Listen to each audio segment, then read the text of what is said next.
Hello everyone. आज हमारा topic है MOSFET as an amplifier and switch. इस लेक्चर में हम देखेंगे कि मॉसफेट को एम्पलीफायर की तरह कैसे वर्क कराते हैं या यूज़ करते हैं, और मॉसफेट यानी P MOS and N MOS को हम स्विच की तरह कैसे यूज़ कर सकते हैं। तो सबसे पहले, जैसा हमने बीजेटी एज एन एम्पलीफायर में पढ़ा था, वहाँ पर हमने बीजेटी को एक्टिव रीजन में यूज़ किया था एज एन एम्पलीफायर, और कट ऑफ और सैचुरेशन में यूज़ किया था एज ए स्विच। तो यहाँ पर ये कुछ नोट मैंने कर दिया है आप लोगों के लिए कि आप याद रखें इस चीज़ को कि बीजेटी को आप एम्पलीफायर की तरह यूज़ कर रहे हैं तो वो हमेशा एक्टिव रीजन में बायस होना चाहिए, और अगर आप उसे स्विच की तरह यूज़ कर रहे हैं तो वो कट ऑफ और सैचुरेशन रीजन में वर्क करेगा। ओके, तो मॉसफेट को जब हम एम्पलीफायर की तरह यूज़ करते हैं, सबसे पहले हमें क्यू पॉइंट फाइंड आउट करना होता है, और क्यू पॉइंट फाइंड आउट करने के लिए हमें डीसी एनालिसिस करनी है। ये सर्किट यहाँ पर आप देख रहे हैं, कॉमन सोर्स कॉन्फ़िगरेशन है ये मॉसफेट का, एन मॉस का, और gate to source VGS voltage आपने अप्लाई करी है, clear. Drain current ID across resistance RD, और आउटपुट आप ले रहे हैं ड्रेन टू सोर्स के across, that is VDS.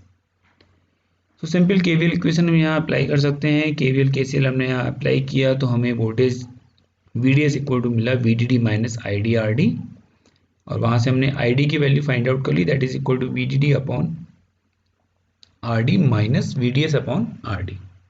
Okay, so हम इसे सिंपल ड्रॉ कर लेंगे आईडी वर्सेज वीडीएस ग्राफ में।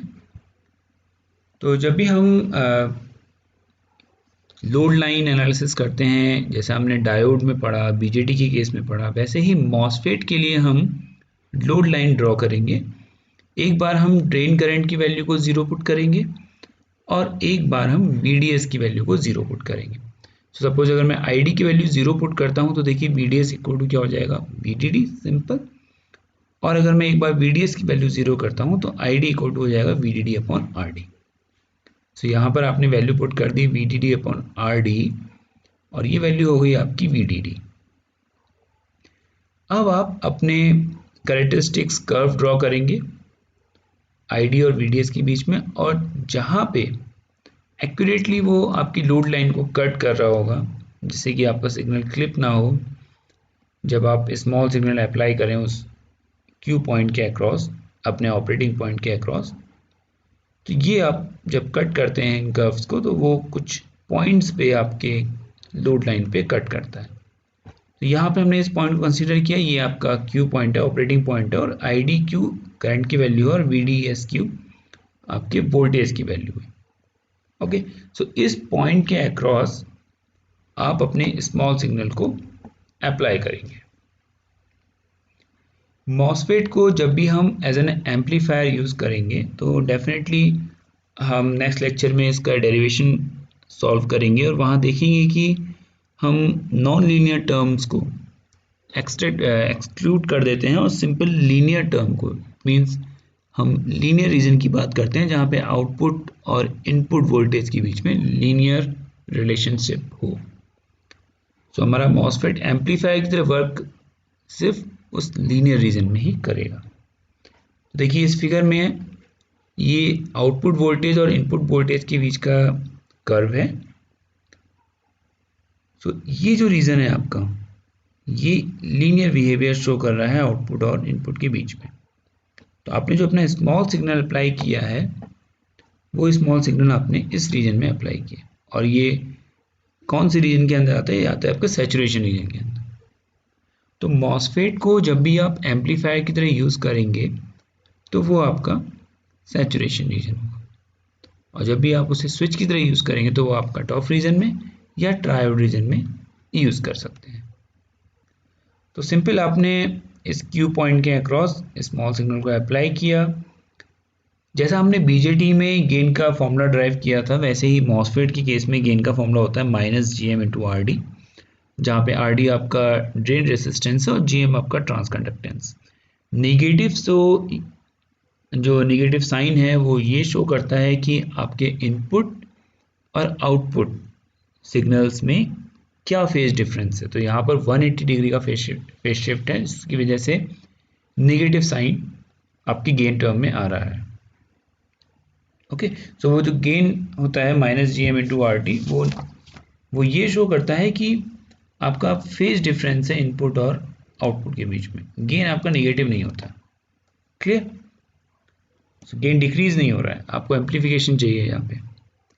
ओके, सो ये था आपका MOSFET as an amplifier. Okay, so अगर हम सिंपल स्टेप्स देखें जो हमने BJT में पढ़े थे, तो वो थे कि सबसे पहले आपको DC एनालिसिस करनी है, अपना ऑपरेटिंग पॉइंट फाइंड आउट करना है, उस ऑपरेटिंग पॉइंट के अक्रॉस आपको अपने सिग्नल को अप्लाई करना है, एंड देन आउटपुट पे आपको एम्पलीफाइड सिग्नल मिलेगा। MOSFET BJT में सिंपल ये डिफरेंस है कि BJT लीनियर रीजन में, एक्टिव रीजन में आप कह सकते हैं, एक्टिव रीजन में एम्पलीफायर की तरह वर्क करता है, जबकि MOSFET जो है आपका वो सैचुरेशन रीजन में एम्पलीफायर की तरह वर्क करता है। ओके, चलिए अब हम बात करते हैं MOSFET एज ए स्विच। जैसा हमने BJT एज ए स्विच पढ़ा था, ऐसे ही MOSFET में आपका N MOSFET और P MOSFET। तो सिंपल अगर हम N MOSFET की बात करें तो ये N MOSFET का सिंबल है, ये इनपुट वोल्टेज और ड्रेन आपका सप्लाई से कनेक्टेड होगा, और ड्रेन के अक्रॉस आप आउटपुट ले रहे हैं, सोर्स आपका ग्राउंड है, तो this is your source, this is your gate and this one is your drain. तो सिंपल दो कंडीशन हो सकती है इनपुट की स्विच के कंडीशन में, या तो आप 0 अप्लाई करेंगे या फिर आप 1 अप्लाई करेंगे। ओके, सो जब आप 0 अप्लाई कर रहे हैं तो 0 की केस में MOSFET ये आपका कब काम करता है, जब आपकी जो गेट वोल्टेज होती है वो थ्रेशोल्ड से ज़्यादा होती है, लेकिन आप यहाँ पे 0 वोल्ट अप्लाई कर रहे हैं, मीन्स 0 और लेस देन 0, तो इसका मतलब ये N MOSFET वर्क नहीं करेगा।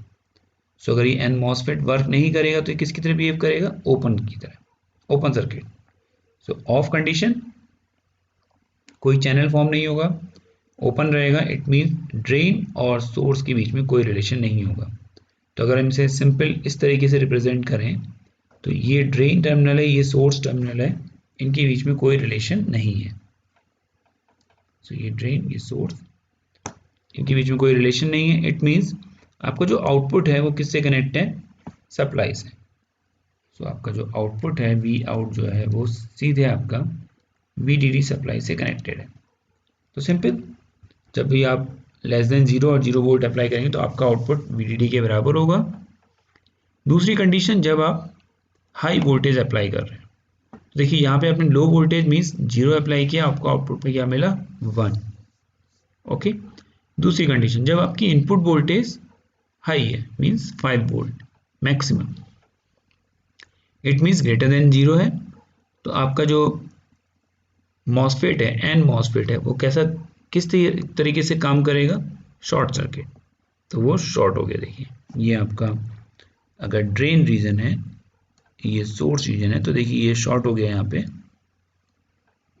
ओके, तो NMOS जो है वो शॉर्ट की तरह बिहेव करेगा, चैनल फॉर्म होगा प्रॉपर। अब जो आपका आउटपुट है वो ग्राउंड से कनेक्टेड है, तो ये शॉर्ट पाथ है, तो डेफिनेटली आउटपुट जो है आपका वो पुल डाउन टू 0 हो जाएगा, मीन्स ग्राउंड हो जाएगा। तो जब आप 5 वोल्ट यानी 1 जब आप इनपुट अप्लाई कर रहे हैं तो आपको आउटपुट पे क्या मिल रहा है, 0।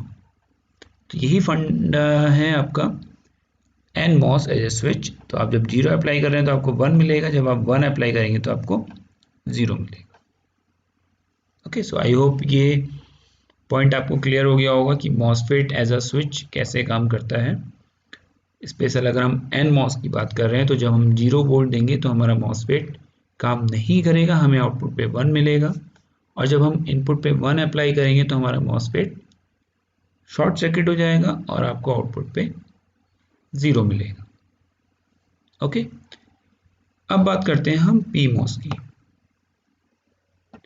सो ये PMOS का सर्किट डायग्राम है फॉर स्विच कॉन्फ़िगरेशन।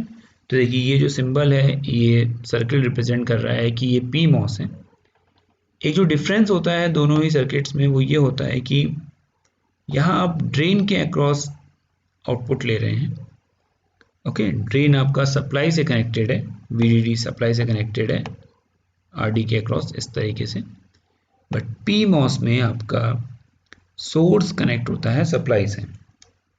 ओके, सो आपका जो सोर्स है वो कनेक्ट होता है सप्लाई से, ड्रेन रेसिस्टेंस के थ्रू कनेक्ट होता है ग्राउंड से, और आप इसके अक्रॉस यहाँ आउटपुट ले रहे हैं।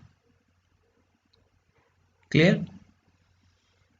तो जब हम CMOS पढ़ेंगे तो हम वहाँ पर ये देखेंगे कि कैसे एक PMOS को सीरीज में NMOS के साथ कनेक्ट कर लिया जाता है और दोनों के जो ड्रेन टर्मिनल्स होते हैं वो कॉमन होते हैं।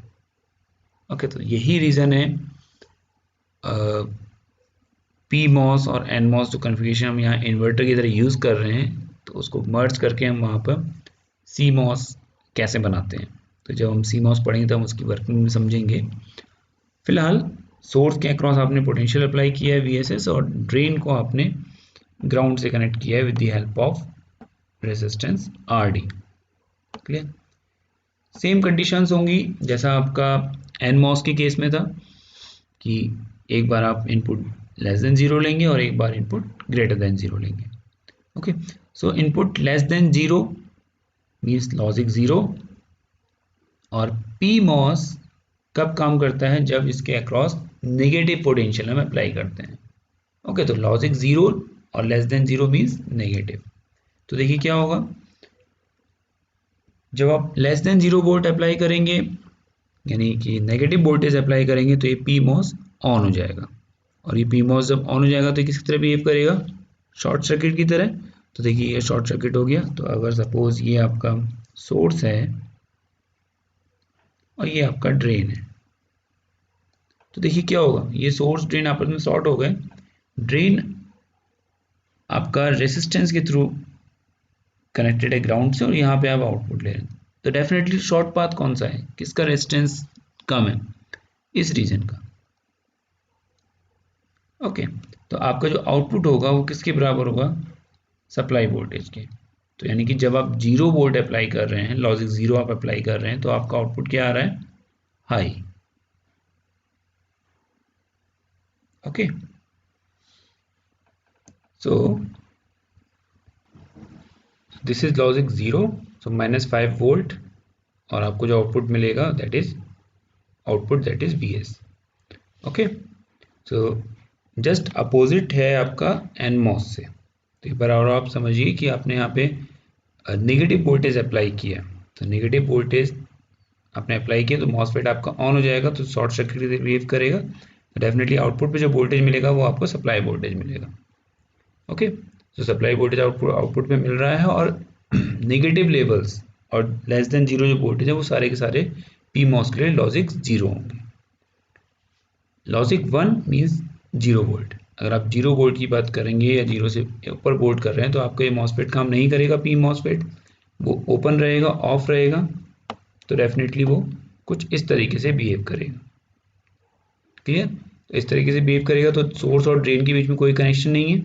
आपका जो ड्रेन है, जो आउटपुट है, वो किससे कनेक्टेड है? सिंपल ग्राउंड से।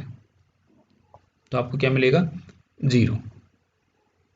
ओके, सो आपने क्या किया? 0 वोल्ट जब अप्लाई किया, जब आपका Vin की वैल्यू क्या है? 0 वोल्ट है, यानी कि लॉजिक 1। क्लियर? तो लॉजिक 1 की केस में आपको जो आउटपुट मिल रहा है वो क्या मिल रहा है? 0। तो लॉजिक 1 में 0, लॉजिक 0 में 1।